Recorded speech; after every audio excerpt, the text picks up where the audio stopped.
What we're going to do today is make an instructional video on removing the dashboard on a 1966 Impala. In this case it's a super sport, highly optioned car, but removing the dash is going to be the same across the entire 1966 full-size line.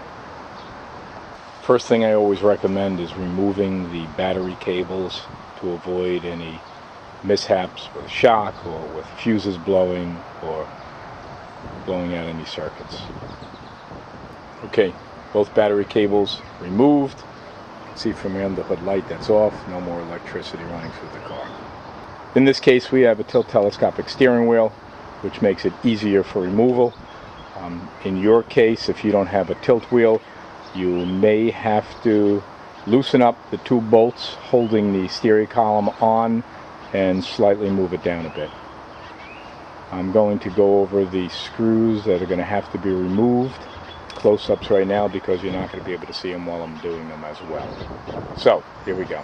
On the lower, the screw right there between the headlight control and the windshield wiper control. Hopefully you'll see these, one right above the ignition key and one to the right of the cigarette lighter. On the upper side, you can see where the holes are housing the Phillips screws on the upper dash. 1, 2, 3, 4, 5. And then more visibly, we have the ones above the glove compartment. 1, 2, 3, 4. In addition to those, we're going to have to remove the glove box screws. A screw right here, the 3 glove box screws, the side glove box screws, and the upper glove box screws also. You need to be careful if you did not disconnect your battery when you remove the glove box light bulb and you pull it out. There's a good chance the orange wire connector is going to touch the metal and it will blow out the fuse. So that's another reason we recommend disconnecting the battery first. In this case also we have a dealer accessory installed, original vacuum trunk opener. I will not have to remove these two screws. I will have to remove this, which is the same screw that holds in the left side of glove box. The radio knobs we will disconnect, and I'll show you a close-up of what that's going to look like. This simply pulls off, that pulls off, and then it's a 2-slotted bolt holding on the radio knob. You can easily remove those with well, if you have the original tool, or what I use is our needle nose pliers. And you'll notice on the right side exactly the same, just disconnected the same way. Now, just as information, the fact that this car has gauge package and lower dash pads, it will not affect the removal. It's exactly the same procedure for any full-size 1966 car.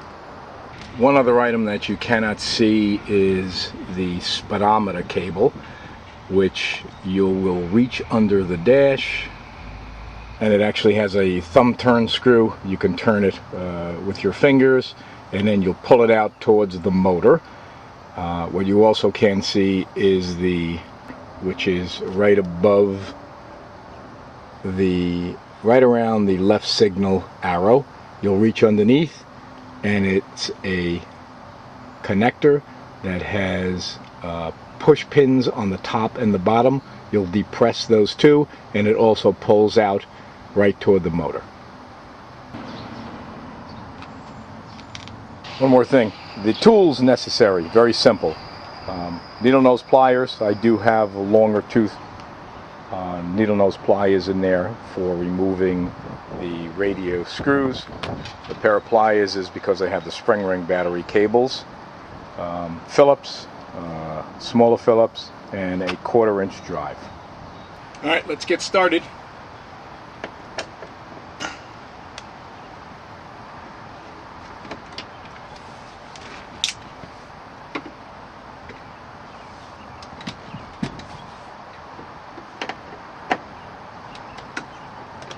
levers can get in the way, you might want to use the snub or snubby Phillips screwdriver on the second one.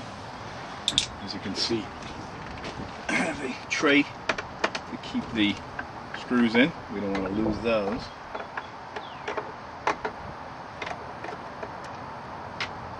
Third screw.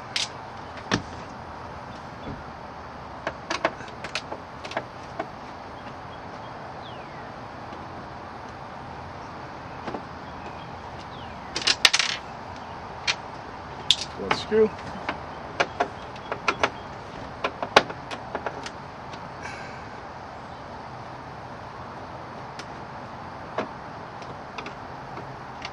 Fifth screw. Now before I take the bottom ones off, I'm going to reach underneath and disconnect the speedometer cable and also the connector. And the reason I'm doing that is if I take out the lower ones, the dashboard may rock back and forth, and I don't want that to happen while I'm disconnecting those lines. So I'm disconnecting the speedometer cable, unscrewing it. Unscrewed, and pull up through the motor. It's disconnected. Now I'm reaching up and disconnecting the harness for the dashboard connector. That's disconnected. Okay, now onto the radio. Remove left knob, remove right knob. Left discussion, right discussion. All right. Now we get into removing the nuts on the radio. All right, I've loosened both of the nuts using my needle nose, and just as another option, you may want to get a hold of 2 screwdrivers and stick them in both notches and ease it out. Sometimes it tightens up and it's a little hard to get in there with the needle nose. So I've got them loosened up. 1, 2. Alright, so now we're going to move on to the glove compartment side. Alright, glove box. Side screws. 1. 2. Lower screws, 3 of those. I loosen that one. I loosen that one. And remove the center.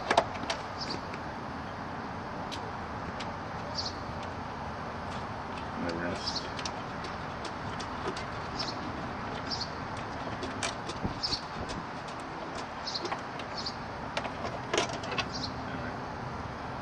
Now, this pulls out and turns to the right and comes right out. And that is actually the stopper. Should have a little rubber bumper on there. Now, before I take off the last 2, I'm going to start removing the upper dash screws. Both Phillips. 1.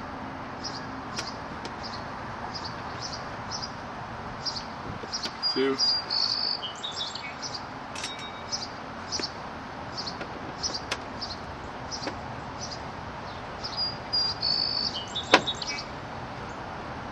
3.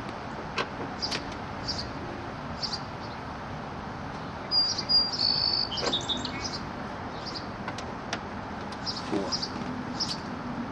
Alright, now, last 2 screws. Holding on the outside of the glove box.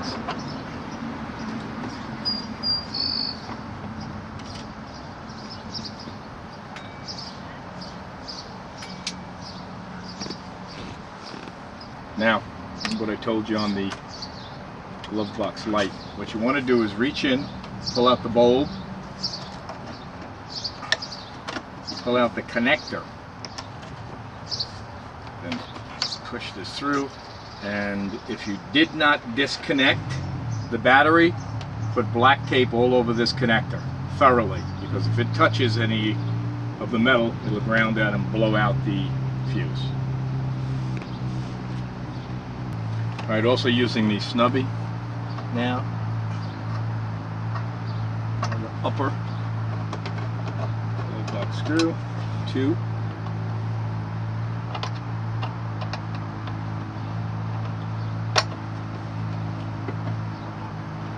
Alright, disconnect. Alright, now I'm back over on this side and I'm disconnecting the rest of the lower. Disconnecting with their screws.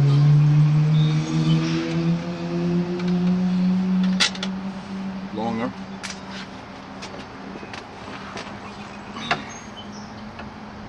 One.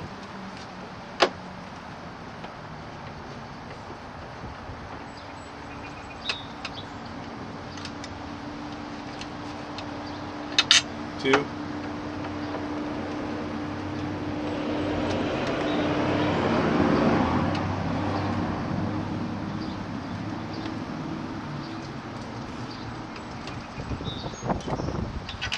Three.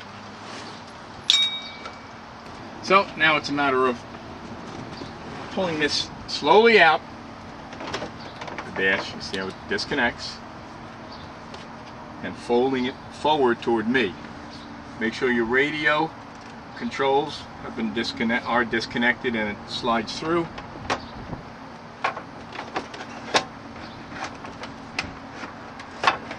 So, pulling it out, and we're tilting it forward, and we're moving it toward the passenger side. What you'll notice is we still have a few wires that need to be disconnected, which includes this ground wire right here. So we're going to get that disconnected. Alright, in this case, this is where you need your 1/4-inch drive. We'll loosen that up. Reach under, a little bit of a pain in the neck, not too bad.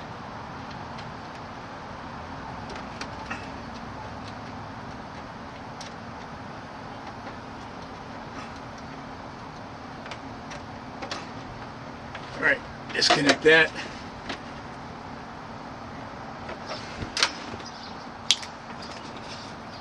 Now, one more thing that will be a little different in this car if you don't have a tachometer is you need to get a hold of a 3/8. I got a 3/8 stubby. Open end wrench here.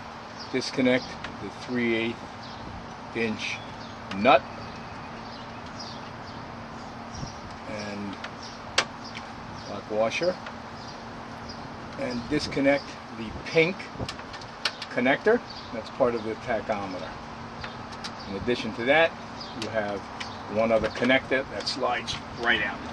Now, in most cars that have clocks, you'll have, I believe it was a yellow, it might not have been a yellow, but it's the same connector, just pulls right out. You don't have any other nut to disconnect on a clock car. Alright, so now, after all that's disconnected, sliding your dash out, and you're done.